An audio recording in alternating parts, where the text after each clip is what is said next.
You are listening to Lovely Talks Heavy.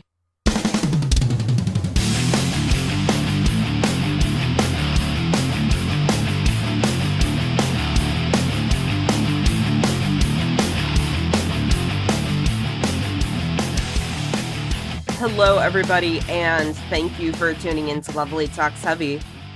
I am your host, Lovely, and I discuss everything I enjoy with regard to heavy music. It's an important time of the year, that is to say, Black History Month. A little while ago, I had made a tweet asking for bands out there, if they have black members in them, to link me their music, and boy, howdy, I wasn't prepared for the response. Especially since Kim Kelly retweeted it. Thanks, Kim. And now as a result, I have so many bands to look at. And as a result of that, I'm gonna be splitting this up into 2 episodes, so expect more of this and more bands with black members for you to support next week. I know, like, the next week is the end of the month, so I should be doing, like, album reviews of albums that came out this month, but, like, sometimes certain things just have to take precedent, okay? Things just have to take precedent. Alright. So anyway, in this episode, akin to an episode I did last year, I'm going to be highlighting these bands with black members in them from the response to that one tweet. This is an opportunity for everybody to support black creators, but also keep in mind that black creators need your support 12 months out of the year instead of the one that is also the shortest one. So hopefully in this episode you find something that you haven't heard before that you really enjoy or might be able to recommend to a friend. I will be linking all of the bands that I discuss in today's episode in the description. So, let's dive right in, shall we?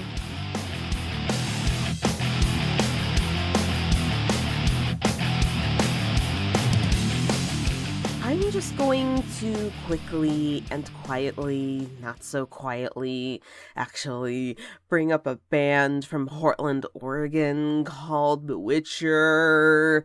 You've probably definitely heard me talk about them before. They're honestly, they're an excellent satanic speed metal trio with Matteo von Bewitcher on vocals and guitar. I have been hooked on their self-titled album since I've heard it the first time, and as a result, I've gotten way too much merch from them. A cassette, 4 different colorways of the same one album that they've got on vinyl, a shirt, a CD, and 3 different colorways of a 10-inch that they've got coming out pretty soon.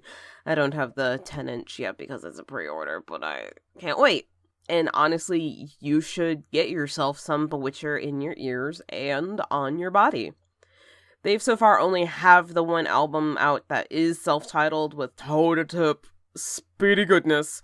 And they have a new song coming out soon called Too Fast for the Flames that you can pre-order, and also that's what's on that 10-inch, so if you want to go get yourself one of the, now only 2 available colorways, you better get to it.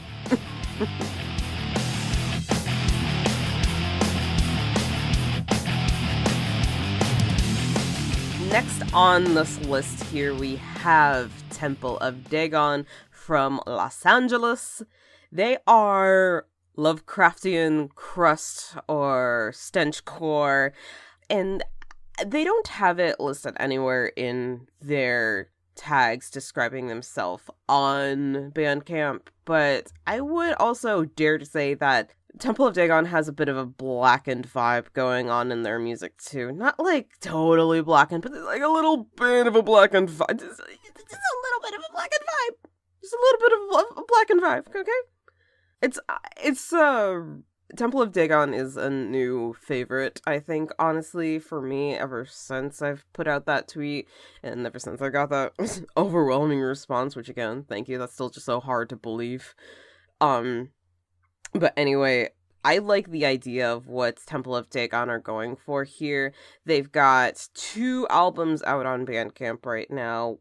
one called Rituals of the Deep, which came out in 2014, and the other called Revelations of the Spirit, which came out in 2015.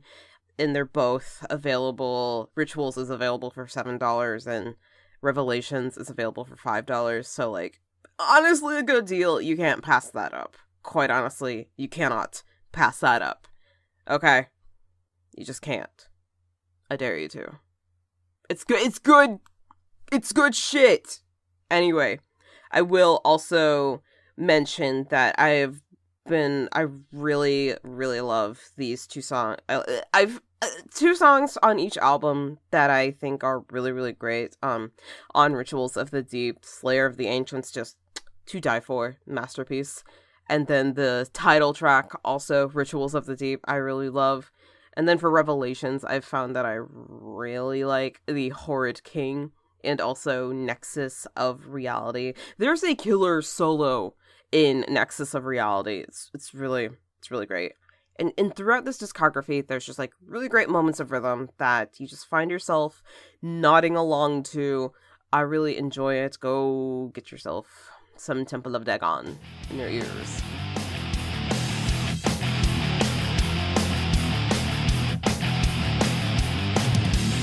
Next on this list, we have Crispin Wah.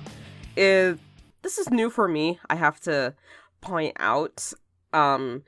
Crispin Wah are a shoegaze, I'm hoping I'm pronouncing that right, band from Atlanta, Georgia.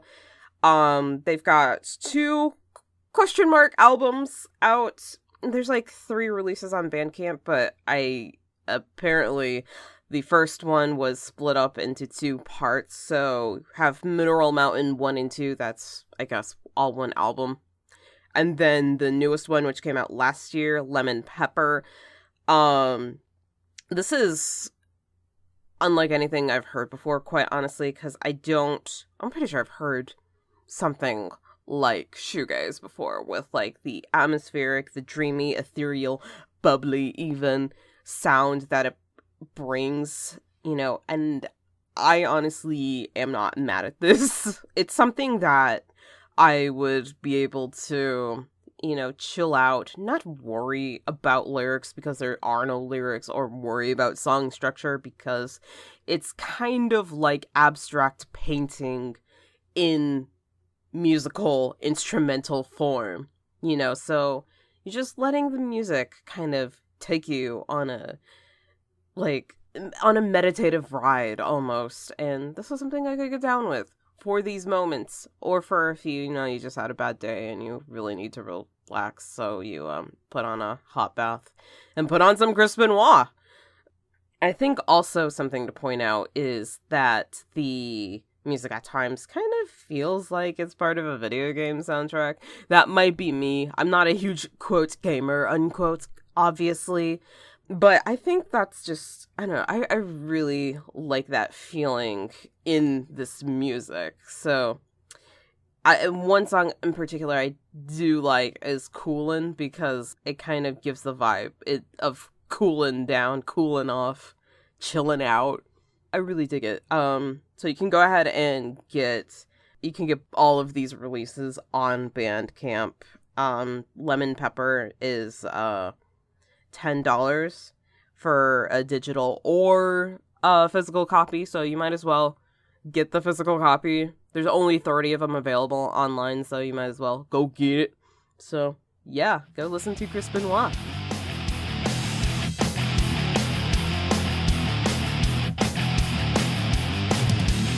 Next is from Staten Island, New York, Emergency Protocol. They are an emo band, so that's something I haven't quite heard in a while. Like true emo, by the way. I don't know where people got this idea that they listened to emo music, because they listened to My Chemical Romance and Panic at the... Listen, okay, there's emo music, and there's stuff that emos like to listen to, and sometimes people just call themselves whatever the fuck, It just happens. Okay, like, let's think about this a little bit harder, lads. Alright, okay. It's alternative rock, basically. But anyway, Emergency Protocol, I think, is what I would consider true emo. It's got, like, that vocals that is very indicative of emo, which, you know, I was pretty into for that. They've got a few releases, I should say, not albums, EPs, and also a split, which I've never really truly considered how great of an idea split albums are until last year, despite the fact that I had at least one split album experience in my life. But that sounds so weird to say. But anyways, so Emergency Protocol, they have 3 releases up on Bandcamp. They have their debut EP, which came out in 2014, called Silent Sounds, for Name Your Price, or if you want a physical CD, get it for $5. Okay, you know, not a bad deal. There's Tell Them Diz Sent You, which came out in 2016, which is for Name Your Price for digital, $5 for a CD, or $5 for a cassette, and a green cassette at that. We like differently colored things here, don't we? And then we also have the Jazz Cat split, which they did with Calendar Year, which came out in 2017. So there's quite a good catalog going on here. I will say I prefer Silent Sounds over the rest of what I've heard, but if you're into emo, you're into alternative rock, that sort of thing, I would highly recommend you listen to Emergency Protocol. I will say, on Silent Sounds, if you want to only pick up one, this would be the one I would recommend.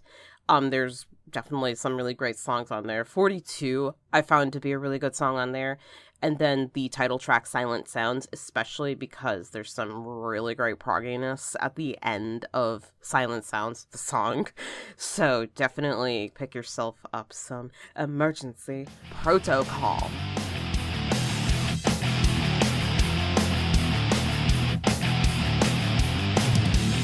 Finally, today we have a band from Ventura, California called Easy Death.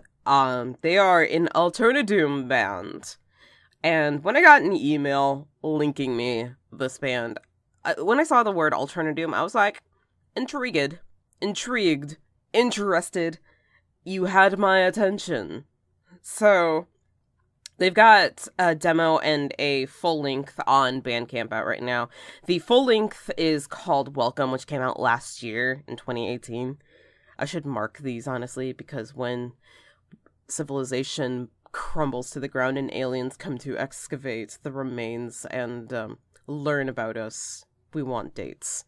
And they'll want to hear Easy Death and date this stuff. Anyway, point being, so Welcome. That came out in 2018. And I'll have to say, when I hit play on the first track, I was instantly captivated. And I've been quite open about how I've been needing to open myself up to Doom up on this podcast, and how it hasn't before been like my biggest thing, but this is definitely some really captivating, some really great sounding doom metal. Guys, listen to Easy Death, please. This is so fucking good. There's like some really great moments just throughout this album. You've got Reject, which has a killer solo.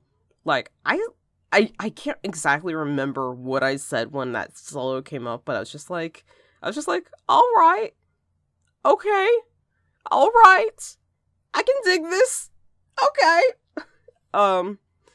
And like in my notes for when I listened to Hollow, all I wrote was hell yeah.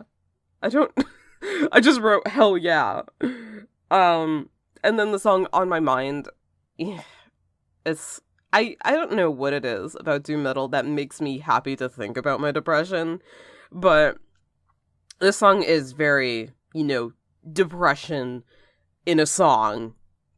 And I'm just like, okay, hell yeah, that's a mood. The song is the mood for the depressive times, for the sad times, for the I really don't want to live times, but it's a good song, as is the rest of the album. You can get yourself Welcome by Easy Death up on Bandcamp for $5, or they also have their demo, which is Name Your Price. So go and get yourself some Easy Death.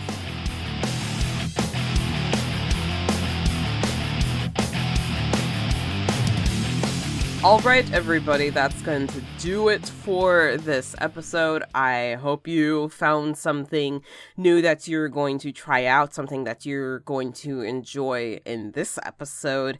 It's not what I would consider a typical, quote, band exploration where, I go and just look at one album from each band and discuss my feelings based on that one album. This is, I'm talking about Black creators, people who, deserve to be highlighted 12 months out of the year, but I definitely want to take the opportunity to spotlight some people in this one while we have that heat, I guess. Heat sounds like a bad word, but I'm just gonna go with it, But anyway, I hope you enjoyed this episode. If you found something interesting that you have never heard before but really enjoy, or found just something that you want to recommend to a friend, I hope you did. I've definitely found something just looking through these bands with Black creators, which again, thank you to those who have, just boosted that one tweet. I got a lot of great stuff to look at, and I will definitely be talking about this next week,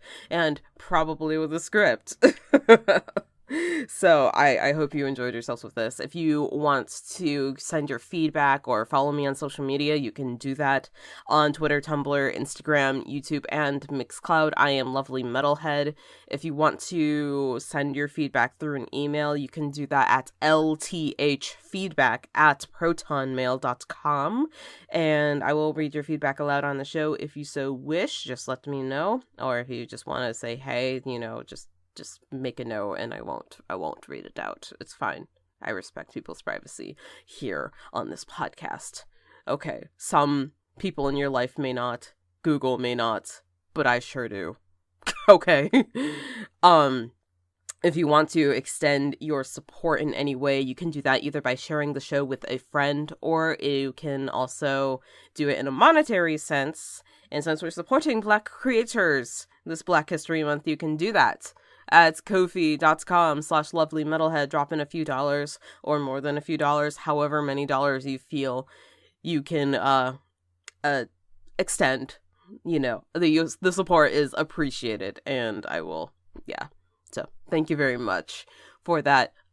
Be sure to give my friend and editor of this show, Tino, a follow and support as well on Mixcloud and Twitter. He is Tino Fella. On Mixcloud, he puts together some great mixtapes for different moods. I say mixtape like he does a really great job with that stuff though. So he's really great, does a wonderful job. So extend your support, follow Tino. If you're supporting Tino, it means you're supporting me. Okay. So until next week, next Saturday, the next episode of Lovely Talks Heavy here on Mixcloud.com, you stay brutal, my friends. Goodbye.